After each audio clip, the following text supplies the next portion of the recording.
जय हिंद दोस्तों, नमस्कार। दोस्तों, कभी आपने सुना है एक ऐसे बंदे के बारे में जो जिंदगी जीता है फुल ऑन एक्शन और थ्रिल के साथ। एक बंदा जो सिर्फ नाम से ही नहीं बल्कि अपने काम से भी एक हीरो है। आज हम बात करेंगे ऐसी ही एक धमाकेदार पर्सनैलिटी के बारे में, लकी बिष्ट, जिसे दुनिया एजेंट लीमा के नाम से भी जानती है। वीडियो के आखिरी तक जरूर बने रहें, क्योंकि ये कहानी है डिटर्मिनेशन, पैशन और एक ऐसे हीरो की जो जिंदगी के हर मिशन को कंप्लीट करता है अपने यूनिक स्टाइल में। इस तरह के इंटरेस्टिंग वीडियोस देखने के लिए चैनल सब्सक्राइब करना ना भूलें और न्यू वीडियोस के अपडेट पाने के लिए बेल आइकन को प्रेस कर लें। 1 जून 1998 को उत्तराखंड के गंगोली हट के बंगाली गांव में प्रेम सिंह और मोहिनी देवी के घर में एक लड़के का जन्म होता है, जिसका नाम लक्ष्मण सिंह रखा जाता है, जो आगे चलकर पूरी दुनिया में लकी सिंह के नाम से फेमस हुआ। इस नाम से इनको घर वाले प्यार से बुलाया करते थे। देश के प्रति प्रेम की भावना इनके दिल में बचपन से ही थी। इनके पिता खुद आर्मी में थे। लक्ष्मण के जन्म के समय इनके पिता इंडियन आर्मी में हवलदार की पोस्टिंग में थे, जो बाद में जेसीओ के रैंक से रिटायर हुए। इनके ग्रैंडफादर भी आर्मी में थे, जो 1971 वॉर में शहीद हुए थे। तो ये कहना गलत नहीं होगा कि इनकी पूरी फैमिली एक सोल्जर फैमिली थी। इसी वजह से देशभक्ति के गुण इनके पैदा होते ही इनके खून में थे। बहुत छोटी सी उम्र में ही ये अपने माता पिता जी से दूर चले गए। सिर्फ 6 साल की उम्र में इनके पिता ने इनको पढ़ाई के लिए अपनी बुआ के यहाँ जयपुर भेज दिया। इनके फूफा भी उस वक्त इंडियन आर्मी में पोस्टेड थे। इनकी शुरुआती स्कूल की शिक्षा जयपुर के ब्राइट बर्ड्स पब्लिक स्कूल में हुई, जहां इन्होंने क्लास 5 तक ही पढ़ाई की। बाकी पढ़ाई इन्होंने बाड़मेर के केवी केंद्रीय विद्यालय में एडमिशन लेके की। यहीं इनका इंटरेस्ट इंटेलिजेंस एजेंसी की तरफ बढ़ा। वो कुछ ऐसे था कि ये स्कूल में जब थे तो वहाँ 10th क्लास में इनके स्कूल वाले सभी बच्चों को बाड़मेर के एयरफोर्स कैंप में लेके गए, जहाँ इन्होंने पूरा एयरफोर्स कैंप को देखा और काफी एक्साइटेड भी हुए। जिसके बाद जब ये घर वापस आए तो अपने पिताजी से मिले, तो उन्होंने अपने पिताजी से कैंप से रिलेटेड सारी बातें शेयर की। तब इनके पिताजी ने बातों ही बातों में बताया कि हाँ, वो एक सस्पेक्ट इलाका है जहाँ इंटेलिजेंस एजेंसी अपनी पूरी नजर रखती है। 10th क्लास में पढ़ने वाले लकी के लिए इंटेलिजेंस एजेंसीज वर्ड नया था। उन्होंने अपने पिताजी से पूरी एक्साइटमेंट के साथ पूछा कि ये इंटेलिजेंस एजेंसी क्या होता है। इस पे वो ये कहते हैं कि ऐसा तो मुझे वहाँ कोई दिखाई नहीं दिया। तो उनके फादर ने आंसर दिया कि इंटेलिजेंस एजेंसी के लोग आपको कभी दिखाई नहीं देते, पर ये होते हैं, और इनके दिए इनपुट बिल्कुल सही हो तो देश के अंदर कभी भी वॉर नहीं हो सकता। अब ये सुनकर इनके अंदर इंटेलिजेंस एजेंसी को लेके एक अलग ही रिस्पेक्ट भर गई। ये सारी बात साल 2002 में हुई थी। ठीक इसके 1 साल बाद 2003 में लकी की लाइफ में कुछ ऐसा हुआ जिसने पूरी लाइफ को बदल कर रख दिया। 11th की पढ़ाई के लिए लकी ने बाड़मेर के KV1 में अपना एडमिशन लिया था। इसी साल उन्होंने आर्मी की जॉब के लिए अप्लाई किया, जहां उनका सिलेक्शन भी हो जाता है। जिसके बाद इनको ट्रेनिंग के लिए दिसंबर 2003 में कुछ दिनों के लिए नागालैंड भेजा जाता है, जहां से ये वापस आने के बाद इनको तुरंत बेंगलुरु बुला लिया जाता है। जब ये बेंगलुरु जाने का रीजन पूछते हैं तो उनको पता चलता है कि यहाँ इनका साइकोलॉजी टेस्ट होना है। इस टेस्ट की सबसे इंटरेस्टिंग बात ये थी कि टेस्ट के लिए उनके साथ के बहुत कम कैंडिडेट्स वहाँ बुलाए गए थे। यहाँ पर इनके साथ एक अजीब किस्सा होता है। टेस्ट के दौरान वहाँ मौजूद एक ऑफिसर ने उनसे एक सवाल पूछा कि तुम सीक्रेट सर्विसेज के बारे में कुछ जानते हो? तो लकी ने आंसर दिया वो इसके बारे में पहली बार सुन रहे हैं। जिसके बाद उस ऑफिसर ने पूछा कि क्या आपने इंटेलिजेंस एजेंसी के बारे में सुना है? तो उनको अपने पिता की बात याद आ गई और उन्होंने कहा, हाँ मैं जानता हूँ, इंटेलिजेंस एजेंसी के लोग आपको कभी दिखाई नहीं देते हैं, पर ये होते हैं, और अगर इनके पास कोई इनपुट बिल्कुल सही है तो देश के अंदर कभी भी वॉर नहीं हो सकता।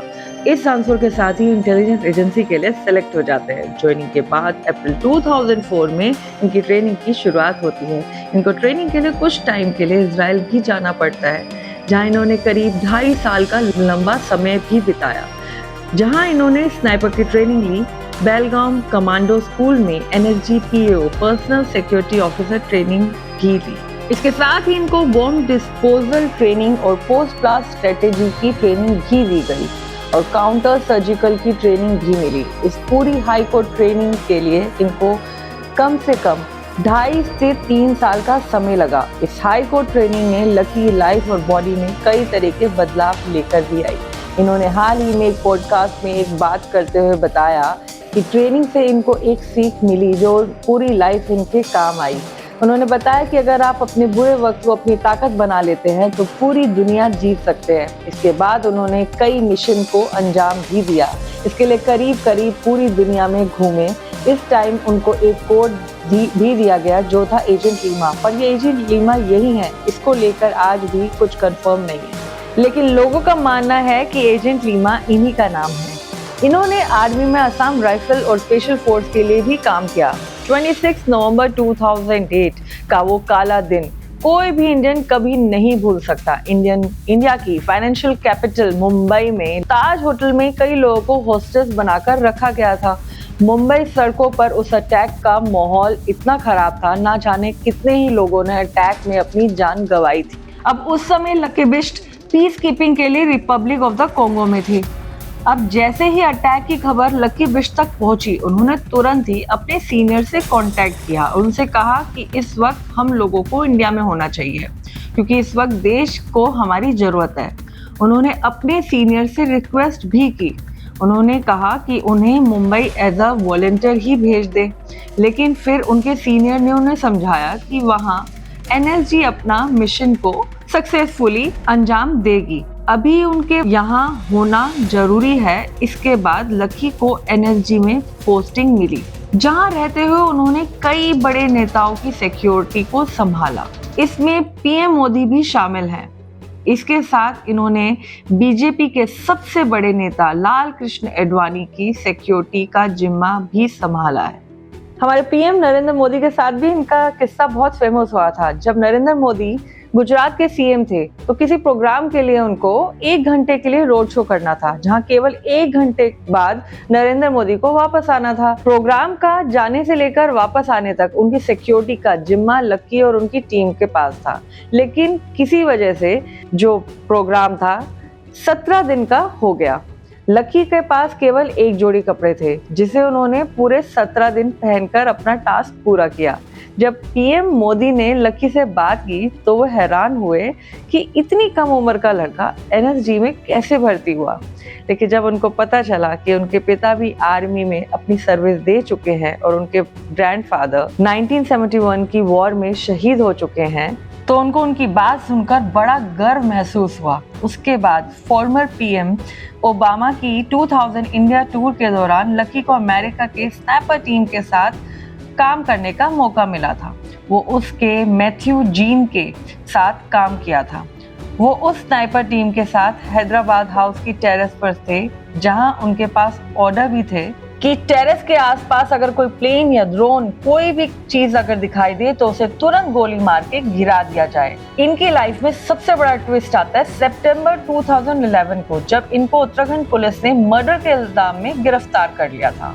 बात है ईयर 2011 की, जब IB और RAW को इनपुट मिला था कि उत्तराखंड के 2 गैंगस्टर जिनका नाम राजू पगई और अमित आर्या है, उनका कनेक्शन नेपाल में इलीगल आर्म्स बनाने वाली एक कंपनी से, जो भारत में इलीगल रूप से आर्म्स सप्लाई कर रही है, और दाऊद इब्राहिम के नेक्सस को जो खत्म कर दिया गया था उसे दोबारा स्टार्ट करने की तैयारी कर रही है। इसी बीच कोई शख्स दोनों गैंगस्टर राजू पगई और अमित आर्या से मिलता है और कहता है कि जो आर्म्स वो नेपाल के रास्ते से इंडिया ला रहे हैं वो उनको चंडीगढ़ के रास्ते पंजाब से ला सकता है। इसी डील को करने के लिए 4 सितंबर 2011 को 3 लोग एक गाड़ी से चंडीगढ़ के लिए निकलते हैं, जिसमें राजू पगई और अमित आर्या के साथ वो शख्स मौजूद होता है। जैसे ही गाड़ी भवाली के शामा खेत के पास पहुंचती है, वैसे ही तीसरा शख्स उनको गाड़ी रोकने के लिए कहता है और वो टॉयलेट के बहाने गाड़ी से बाहर निकलता है।